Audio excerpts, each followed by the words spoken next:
আজকের দুপুরের মেনুতে রয়েছে শিমের ঝাল আর ওদিকে রয়েছে ভোলা মাছের ঝাল। দুটোরই ঝাল করেছি আর দুটোর মধ্যেই সর্ষে পোস্ত দুটোই পড়েছে, তো এর জন্যই ঝাল বললাম। ভাতটা একদম গরম গরম গরম ভাত প্লেটে পড়ে গেল, তার সাথে শিমের ঝালটাও নিয়ে নিচ্ছি। শিমের ঝালটা নিয়েই দুজনের প্লেটে, তারপর চলে যাব একেবারে টেবিলে। আর মাছটা কড়াইতেই রয়েছে, কড়াইটা নিয়ে টেবিলে সোজা চলে যাব, গিয়ে বসবো, কারণ মাছটা ভীষণ গরম রয়েছে। তো এই দেখো মাছটা কেমন রান্না করেছি। তো চলো এবার আগে খেতে বসি। তো দেখো লাঞ্চের থালা নিয়ে একেবারে চলে এসেছি। আজকে হচ্ছে শিম পোস্ত, সর্ষে বাটার পোস্ত দিয়ে করেছি, আর ভোলা মাছের ঝাল। তো চলো খাওয়া স্টার্ট করে দিই। অনেকদিন বাদে এরকম শিম পোস্ত খাচ্ছি।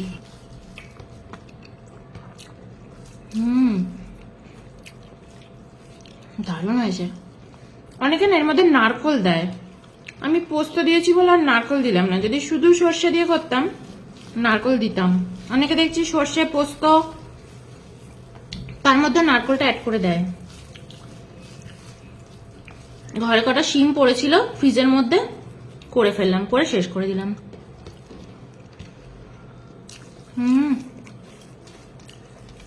এই দিয়ে এক থালা ভাত খাওয়া হয়ে যায়। এই লঙ্কাটা পড়েছে গো,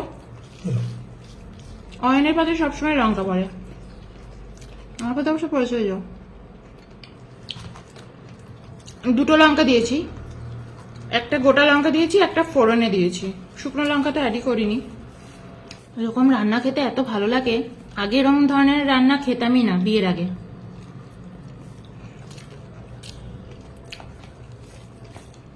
তখন মাছের ঝোল, মাংসের ঝোল ওগুলোই বেশি ভালো লাগতো।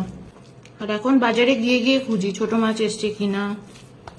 আমাদের বাড়ির সামনে একটা বাঙালি মাছের দোকান আছে, ওর থেকে গিয়ে নিয়ে আসি। অয়ন তো মুড়ো খাবে না, তো মুড়োটা নেব আমি।